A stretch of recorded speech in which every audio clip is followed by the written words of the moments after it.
Азыр урматтуу достор, американский ютубка неме деген ниша бар. Короче, кулинария деген. Ошол кулинария нишасында алып кетип атабыз. Бул экинчи каналыбызга. Бул жакта Каныбек мырза даярдап атат. Съемкага атайын ылайыктап. Бул өтө сонун ниша. Көрүнгөн сон кооз жерлерде отуруп алып эле тамак жасап, тамак жей бересиңер. Бул любой жерде кете турган ниша. Бул YouTube боюнча 3-орунда турса керек, адашпасам. Пранк, анан жанагындай бирдекелерди лайфхак кылгандар, анан отзыв тарткандар, анан детский тарткандар, анан кулинария тарткандар, ушулар полный ошо нормально кете турган нишалар да. Азыр ушул жерде отуруп алып, ошону даярдап атабыз. Азыр буюрса экинчи каналга уже видео тартканды баштадык. Эртең менен саат 9-дарда барып, биринчи каналыбызга 6-7 шорт тартып, аны киргизип даярдап койдук.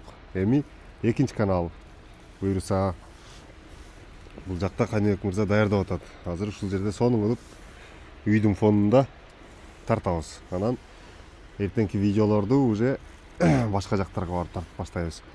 Бүгүн биринчи тушоо кесүү видеолор болуп атат. Башында кичине кыйынчылык болот, сөзсүз болот. Бир ай андан кийин уже көнүп каласыңар, өзүңөр эле профессионал болуп, сонун болуп алып барып каласыңар. Буюрса азыр ушуну тартып алсак, анан киргизебиз. Прическам кандай экен? Анан достор, ким баштап аткан болсо чөкпөгүлө. Башында эч кимге преслайт этип, эч кимге ссылка жөнөтпөй эле киргизе берсеңер, өзү YouTube 100дөн 200дөн адамга жөнөтүп баштайт. Анан ичинен секин подписчиктериңерди чогултуп аласыңар. Биз буюрса экинчи видеобуз башталды. Американский ютубту быйыл буюрса колго алабыз.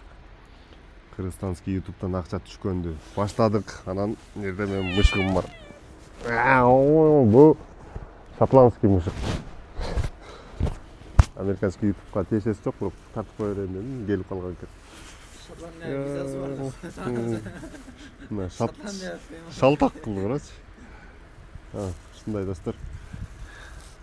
Анан дагы айта турган нерселер көп. Буюрса катталып тургула. Тынбай күндө киргизип туруп, доходко чыкканга чейин киргизебиз. Анан бир доходду көргөзөбүз. Буюрса Кыргызстанда өтө көп адамдар кызыккандар көп. Бардыгын алып чыгып, чогуу өзүбүз менен кошо доходко чыгарабыз. Ичтарды кырбайбыз. Ичибиз кенен биздики. Акча бардыгына жетет. Бизден кийин силерге дагы жетет, силерден кийин башкаларга жетет. Ошон үчүн бири-бирибизге колдоп алып чыгып кетишке аракет кылабыз. Так что лайктан басып тургула. Азыр бул мырза сонун кылып жасап аткан малы.